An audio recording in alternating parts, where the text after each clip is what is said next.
한국의 패션 시장 규모가 50조는 향해서 달려가고 있는데 2023년 대비해서 2.8% 상승을 하다가 또 계속해서 성장을 좀 하고 있다.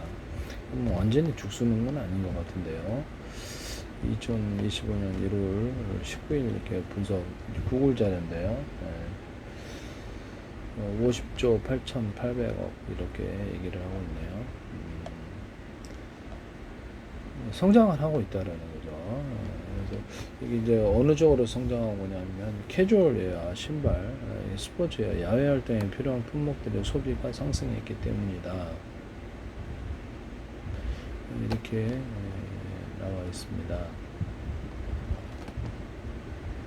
그 다음에 신발과 스포츠웨어가 3.4%, 3.2% 성장한 7조 4천억, 6조 7천억을 기록을 했다. 그래서 패션시장 지배력 2, 3위를 차지했고요. 캐주얼웨어가 단일 시장으로서 단일 상품목을 20조 시장을 바라보게 돼. 사람들이 좀 젊게 입는다는 거죠. 저도 뭐 양복 입은 지가 이제 저는 이제 어떤 회사를 다니지 않다 보니까 양복을 한 번도 입어본 뭐 거의 입지 않는데요. 입을 일이 별로 없어요. 그냥 아무렇게나 입고 다닙니다. 여성 정장과 가방도 3.6%, 2.8% 성장한 3조 2천억, 3조 5천억 이렇게 나와 있습니다. 이 세계 시장의 비중이 전체의 70%인데 뭐냐면 캐주얼웨어와 신발 스포츠웨어입니다. 사람들이 좀 스포티하게 입거나 이렇게 해서 약간 앞으로 그 서구화 되다 보면 이제 서구 쪽에는 보면은 미국이나 영국 이렇게 유럽 쪽에 저도 이렇게 페이스북을 보다 보면 도시 자체가 되게 컬러풀해요. 근데 아까 동양적인 그다음에 동양적인 일본조차도 약간 컬러풀하나 좀 이렇게 그게 일본도 아무래도 동양 쪽은 조금 유교적인 영향인가요? 약간 컬러풀해서 조금 좀 떨어지죠. 그래서 한국 이렇게 미술 부분을 이렇게 적극적으로 이렇게 패션 산업에 도입을 해서 컬러풀하게 하고 거리 자체도 그렇게 해야 될 필요가 있다고 생각하는데요.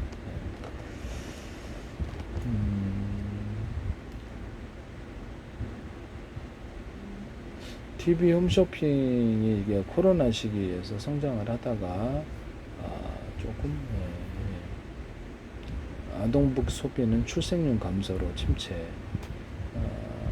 남성 정장도 반짝했다가 다시 역성장 이렇게 되고 있습니다. 그래서 이 세 개 품목, 2023년에는 내유와 아동복, 남성 정장이 역성장 이렇게 나와 있습니다. 사람들이 저도 그렇게 내일을 안 입어요. 그냥 기본적으로 팬티 러닝도 안 입어요. 그냥 이게 티를 곧바로 걸칩니다. 이게 보기 이게 답답하더라고요. 안 입다가 입으려니까. 저만 그런 것 같은데. 아동복 소비는 출생률 감소, 침체 국면을 벗어나지 못했다. 이렇게 하고요. 2024년 한국 패션 시장이 3년 연속 플러스 성장이라는데 그렇게 나쁘지는 않네요. 그래서 여기서 주도하는 것은 캐주얼과 스포츠와 신발, 가방 시장 이렇게 성장을 주도하고 있다라고 나오고 있습니다. 고금리가 계속되면은 소비가 좀 위축이 되는데 부동산이라든지 갖고 있는 자산 이런 부분들이 위축이 되거나 대출을 적극 확대를 못 해주기 때문에 일반 소비가 잘 떨어지는 부분이 되겠습니다. 그래서 수입이 좀 줄어들게 되는데 그래서 이렇게 어쨌든 성장을 하고 있네요. 스파라든지 독특한 아이덴티티 보유 브랜드 성장. 저도 이제 모든 상품을 옥션 같은 데 보면 제품이 엄청 많아요. 근데 이제 많은 상품을 보다 보니까 안목이 생기잖아요. 생겨가지고 구매 평점이 좋거나 이런 부분들을 봅니다. 근데 전체적으로 약간 브랜드를 보는 측면이거든요. 세계적인 브랜드다. 그런데 중저가로 내놓고 있다. 그럼 그걸 사요. 그래서 브랜드 하나가 마음에 들면 그쪽 제품만을 많이 사는 그런 부분인데, 저는 의류를 잘 사지 않지만 사람들은 아마 그런 뭐 유니클로가 이게 자라 같은 게 큰 이유겠죠. 가격 대비해서 만족도가 높으니까 명품을 사입을 사람들은 사입지만은 제가 보기에는 대기업 제품이나 사입습니다. 대기업 제품들. 아니면 중소기업이라도 괜찮은 거 사입거든요. 아무래도 거기가 디자인 능력이랄지, 이렇게 원단은 그 옷에 있어서 제일 중요한 것 같아요. 그래서 후진 원단에다 아무리 디자인을 해봤자 한계가 뻔합니다. 금방 버리게 되는데요. 그래서 원단 자체가 더 중요하다. 원단이 중요하고, 그 다음에 색깔, 전체적으로 오테라 그러네. 색깔이 이렇게 색깔이 어떻게 배치되어 있느냐. 이런 것도 중요한 것 같아요. 이런 부분들. 이게 매우 중요할 수도 있다. 이거 없는 거하고, 이거 없으면 싸게 보이거든요. 이런 거 있으면 좀 비싸게 보이거든요. 그래서 이걸 자수로 넣기도 하고 이렇게 하는데, 있는 거 없는 거하고 좀 틀려요. 차이가 크다고 생각합니다. 제 입장에서는. 그래서 캐주얼 웨어 시장이 스파 브랜드와 독특한 아이덴티티 보유 패션 브랜드가 성장을 주도한다. 이렇게 해서 야외에서도 착용할 수 있는 스트리트 이렇게 스포츠 캐주얼웨어와 워크웨어, 이렇게 감성 캐주얼복이 히트 품목이 되어서 전년비 4.7% 성장을 했다. 20조 5천억 이렇게 얘기하네요.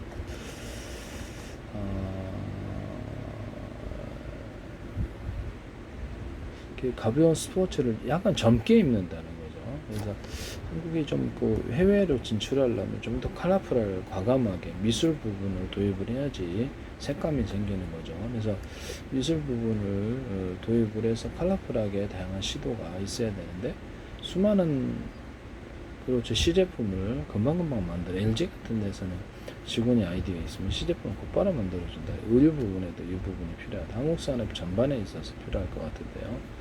금방 만들어서 수많은 실험을 해본다는 거죠. 그래서 내갖고 테스트 베드라고 그러네. 그래서 어떤 이렇게 팝업 매장이라든지 아니면 테스트 매장에다 직접 해놓다든지 이렇게 해가지고 반응이 좋으면 이렇게 하고, 온라인에다가 할 사람은 또 온라인 해가지고 반응이 좋은 건 그쪽을 확대를 해나가야 되는 거예요. 그래서 수많은 상품을 내가 좋다라고 만들었는데 대량으로 만드는 실패를 하거든요. 스테스로 만들었다가 괜찮으면 이걸 놓고 가격대를 자기가 매만 4만에서 4만원 5만원대 많이 만들었다 할지라도 대량 생산을 했을 때 3만원에 팔 수 있다라고 그러면 3만원에 팔면 돼요. 예, 손해보는 것 같지만 테스트하는 거죠. 해가지고 한 번에 팔아가지고 괜찮다 그러면 내가 그거를 단가를 낮춰서 2만원에 만들면 되거든요. 2만원대. 이런 부분도 있어요. 또 미끼 상품으로 제공할 수도 있어요. 네. 그쪽 브랜드를 살리기 위해서. 이런 부분도 필요합니다. 그래서 제한된 상품, 한정 상품으로 하거나 이런 히트 상품들이 괜찮네 하는 상품들이 많을수록 그 브랜드가 브랜드 성장 전략을 하겠습니다.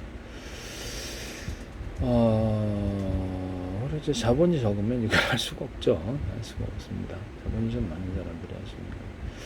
그래서 좋은 상품이 합리적인 가격에 나왔을 때 선택의 폭이 크고 다른 상품도 추가로 구매한다는 거죠. 이게 미끼 전략이죠. 그래서 약간 원가 대비해서 조금만 이익을 붙여서 판매를 하는 전략도 당장은 이익을 보지 못하지만 브랜드 자체를 살리는 데는 도움이 된다라는 것을 말씀드립니다. 그래서 제가 보기에는 스포츠웨어 시장이 굉장히 성장을 하고, 신발 시장도 여기서 보면 구두, 부츠, 정장 샌들 수요는 지속적인 감소세를 보였고요. 이렇게 스포츠웨어와 관련된 스니커즈 소비가 주도를 했다라고 합니다. 경제활동 인구 감소, 당령 인구 감소 이런 부분들이 앞으로 조금 노령 인구 같은데도 저 같은데도 신발 뭐 이렇게 자주 구매 안 해요. 몇 년 전에 신발을 구매한 것이 그대로 그냥 사용하고 있습니다. 구두 같은 경우는 거의 신지를 않아서 그냥 운동화로 신고 다니는데요. 한 번 크면 몇 년 가는 것 같아요. 요새 뭐 다 그렇지 않습니까? 차 타고 다니고 많이 걸어 다니지는 않고 있기 때문에. 나이 먹은 사람은 아무래도 젊은 층들이 소비층이 될 수도 있다라고 하는 생각하거든요. 그래서 코로나 이후로 야외 활동, 해외 수용과 해외여행 수요가 증가해서 캐주얼 가방과 여행용 가방이 성장할 수도 있다. 2024년도도 그럴 것이다. 그래서 가방 시장이 성장을 할 것이다라는 전망이 나왔어요. 280개 패션 기업을 총 매출액이 공시자료에 따라 48조, 49조 정도 되는데 상승폭은 좀 낮아졌지만 여전히 성장을 하고 있다. 2021년도, 2022년도마다 15%, 14% 상승이 됐는데 이게 조금 문제가 생겼다라는 거죠. 자영업이 이제 무너지는 이게 시점이기 때문에 이 부분도 앞으로 상당히 이게 문제가 있을 수 있는 부분이다. 중고우리도 우리나라도 성장하고 있다. 영업이익률이 평균 영업이익은 전년도 10.6%보다 낮은 10.1%. 뭐 아직은 큰 폭의 하락은 아니네요. 그래서 이 물가 상승, 소비 심리 악화 이런 게 있다. 일조클럽에는 토종기업 8개사, 외자기업 4개사가 이름을 올렸다. 중에서 삼성물산하고 나이키코리아가 2조 5천억, 2조 1천억 이렇게 2조 클럽에 올랐고 1조 클럽 12개사 총 매출액은 전체 패션 매출의 40%를 차지하고, 그래서 성장세 가장 높았던 것은 나이키코리아 20.1%, 탑10과 포렘 운영하는 신성통상의 내수그룹이 15.8% 성장, 크리스탄 디올, 꾸뚜르 코리아도 12.4% 성장, 반면 신세계 인터내셔널, 루이보통 코리아, LF는 12.7%, 2.4%, 1.6% 역성장을 기록했다라고 나와 있습니다.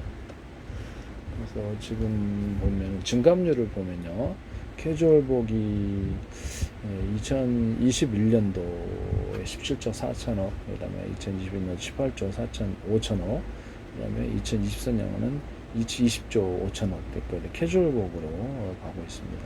그 다음에 스포츠복이 5조 8천억에서 6조 5천억으로, 그 다음에 6조 이렇게 7조로 성장을 했다. 이렇게 신발 부분이 6조 600억에서 6조 6천억에서 7조 5천억으로 이렇게 거의 1조 성장을 했다. 남성 정장도 4,400억, 4조 4,500억인데 이것도 뭐 그렇게까지 크게 나빠지지는 않았네요. 어떤 자료에 비해서 4조 7,500억 달러, 4조 7,600억 정도로, 달러는 아니고요. 약간 성장을, 남성 명료도 있긴 있네요. 가방 회사를 다니셔서 그런 거고, 가방 정도 회사를 안 다니다 보니까 프리하게 입습니다. 2조 가방이 3조 3천억인데 3조인데 3조 7천억으로 좀 증가. 여성 정장은 3조 850억에서 3조 2,525억으로 그래 조금 성장했네. 0.8% 성공. 네이가 놀랍게도 11.7% 감소했습니다. 차 안에서 보통 생활하는 사람 많거나 그리고 집에서 다 에어컨 이렇게 또 이렇게 난방이 되다 보니까 네일을 그렇게 스포츠웨어를 입는 사람은 그렇게 옛날 사람처럼 네일을 잘 안 입게 되는데요. 네일을 뭐 두터운 내복을 입어본 적이 없네요. 안 입어본 지가 꽤 몇십 년 된 것 같은데. 네. 저는 위에 러닝도 안 입어요. 네, 좀 귀찮아서. 좀 답답하더라고요. 또 덥고. 그래서 네이가 2조 600억인데 1조 8,400억으로 줄었습니다. 약간 2천억 에서 좀 줄어들었네요. 아동복도 저출산 영향으로 1조 1,200억인데 1조 370억으로 줄어들었습니다. 패션시장 전체로는 성장했으나 역시 캐주얼복, 신발, 스포츠복 이런 부분, 가방으로 인해서 성장을 했다. 이렇게 여성 정장도 크게 뭐 이렇게 남성 정장도 크게 하락한 건 없네요. 결국엔 네이와 아동복이 가장 큰 하락을 거친 것으로 보입니다. 이런